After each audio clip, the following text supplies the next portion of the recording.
안녕하세요. JM 워커 여러분, 좋은 하루 되고 계시죠? 김정민입니다. 오늘 영상은 갱년기 여성에게 열심히 운동하라는 말이 독이 되는 이유. 과도한 운동, 몸이 아니라 마음부터 무너뜨릴 수 있습니다. 안 그래도 잠이 안 오고 이유 없이 감정이 요동치고 평소와 다른 방식으로 몸이 반응하기 시작합니다. 그런데 여기에 운동이라도 열심히 해보자며 무리하게 몸을 몰아붙인다면 그 순간부터 어떤 여성에게는 그 운동이 자존감의 회복이 아니라 무너지는 시작이 될 수도 있습니다. 갱년기라는 단어에 너무 예민해지고 몸의 변화에 더 민감해진 이 시기, 운동이 꼭 해답은 아닐 수 있다는 사실 혹시 알고 계신가요? 이 주제에 대해서 이야기를 해보도록 하겠습니다. 영상 끝까지 시청 부탁드리겠습니다. 호르몬 불균형 상태에서의 과도한 운동은 오히려 피로를 심화시킵니다. 갱년기는 여성 호르몬, 특히 에스트로겐이 급감하면서 다양한 신체 변화가 일어나는 시기입니다. 이때는 운동을 통해 활력을 되찾는 것이 도움이 될 수 있지만 강도 높은 운동을 지속하면 오히려 코르티솔이라는 스트레스 호르몬이 과도하게 분비됩니다. 이 호르몬은 체내 염증 반응을 높이고 수면 장애나 불안 증세를 심화시킬 수 있습니다. 즉, 운동을 했는데 더 피곤하고 오히려 몸이 붓고 컨디션이 떨어진다면 위지 부족이 아니라 신체가 신호를 보내고 있다는 뜻입니다. 심장과 관절, 중년 여성에게 무리한 부담이 될 수 있습니다. 갱년기 이후에는 골밀도가 낮아지고 관절의 유연성이 떨어지며 심혈관계 질환 위험도가 증가합니다. 이 시기에 격한 유산소 운동이나 웨이트 트레이닝을 무리하게 하면 관절 손상이나 근육 손상이 발생할 수 있으며 심장에도 부담을 줄 수 있습니다. 특히 무릎 통증, 어깨 관절 염증, 손목 압박 등의 부작용이 반복되면 운동 자체에 대한 두려움이 생겨 이후 건강 관리의 흐름이 끊길 수 있습니다. 꾸준한 건강을 원하신다면 강도가 아닌 지속 가능성에 집중하는 것이 훨씬 더 중요합니다. 체중 감량에 대한 강박이 운동을 처벌로 바꿔놓을 수 있습니다.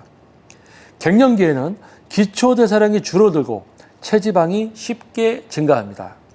이 변화는 자연스러운 생리적 반응이지만 외모나 체중에 민감한 사회 분위기 속에서 많은 분들이 무조건 빼야 한다는 압박을 받게 됩니다.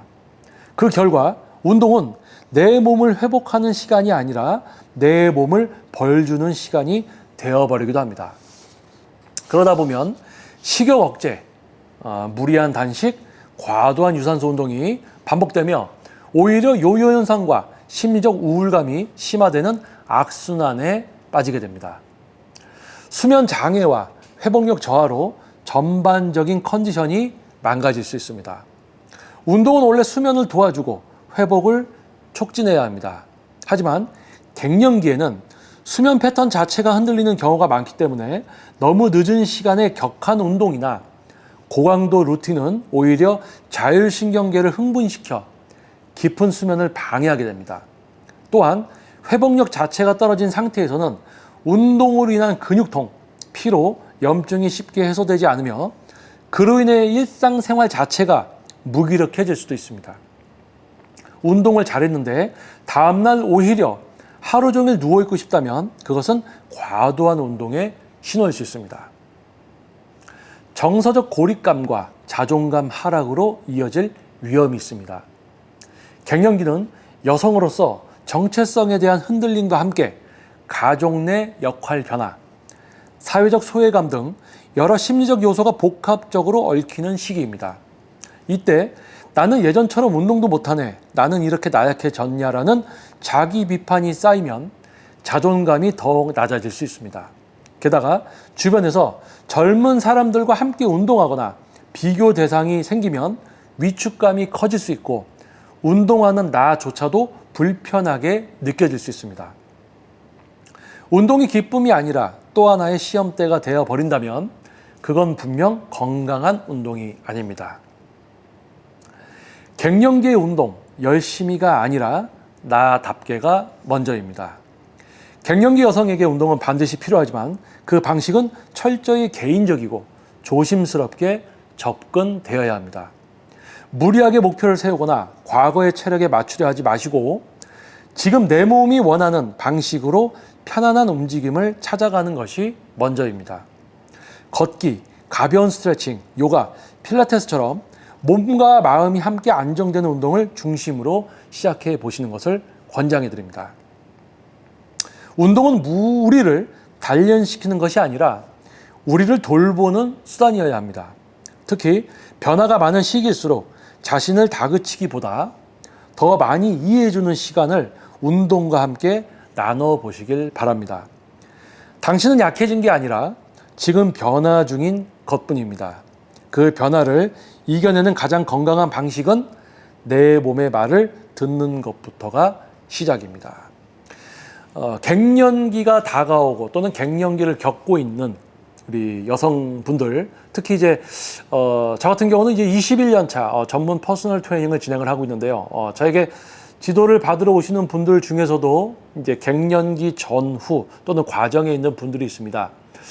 20대와 30대 때의 어떤 자신의 어떤 회복력이라든지 운동을 했을 때의 어떤 퍼포먼스 뭐 이런 부분들을 기억하면서 실망감 그리고 또 목표를 또 그렇게 잡으시는 분들이 있어요. 근데 현실적인 조언과 20대와 30대를 거쳐서 40대에 접어들면서 몸에 누적된 어떤 스트레스와 어떤 관절이 될 수도 있고 인대가 될 수도 있죠.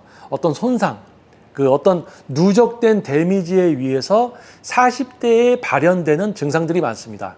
근데 거기에 이제 크게 작용하는 게 갱년기 증상들이 있는 것이죠. 그래서 그런 부분들에 대해서 좀 이야기를 해드려도 잘 들으려고 안 하시는 분들이 있어요. 왜냐하면 20대, 30대 때 나는 이랬는데 지금 내가 이런 거는 뭔가 다른 이유가 있을 것이다. 근데 대부분 거의 갱년기 증상에 포함이 되거든요. 그래서 그런 부분들을 받아들이고 이해를 한 상태에서 어떤 운동을 해야 될까? 내가 어떠한 개선을 해야 될까? 내가 과거가 100이라면 내가 한 70이나 60 정도까지는 그래도 전처럼 될 수 있지 않을까? 어떤 이런 현실적인 목표를 세워야 되는데 그냥 단지 20대, 30대 때 어떤 그런 기준을 가지고 도전을 하셨다가 실망감만 키우는 분들이 있습니다.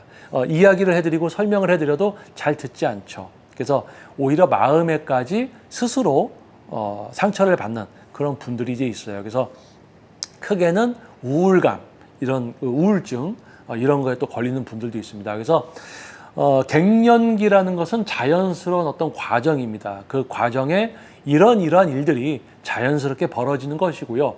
그거에 맞춰서 전문적인 트레이너의 도움이 있다면은 또 그 트레이너의 어떤 전문성을 신뢰하시고 트레이너가 얘기해 주는 대로 이렇게 진행을 하면은 수월하게 갱년기를 넘어서 노후까지 건강한 삶을 사실 수가 있을 겁니다.